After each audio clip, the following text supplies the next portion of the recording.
रातो प्रेम हुन्छ, गुलाबी प्रेम हुन्छ भनेर भन्नुहोस् न।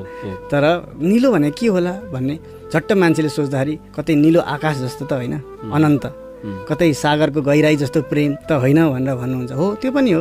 अब मैले यसलाई पाठककै इन्टरप्रिटेसनमा छोडिदिएको छु, उहाँहरूले जे सोच्नुहुन्छ। तर म थोरै भन्न चाहन्छु, निलो प्रेम भनेको चाहिँ हाम्रो आकाश कहिले निलो हुन्छ भन्दाखेरि खुलेको बेला निलो हुन्छ नि। अहिले पछि बादल लागेको बेला त निलो हुँदैन।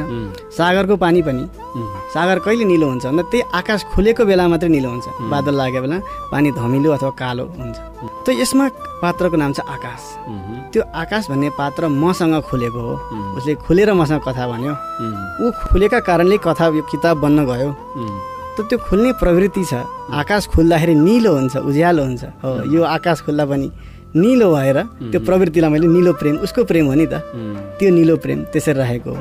अनि अर्थ अघि नै भने चाहिँ अनन्त प्रेम, फराकिलो प्रेम है, त्यति गहिरो प्रेम सागर चाहिँ त्यसरी पनि लाग्यो।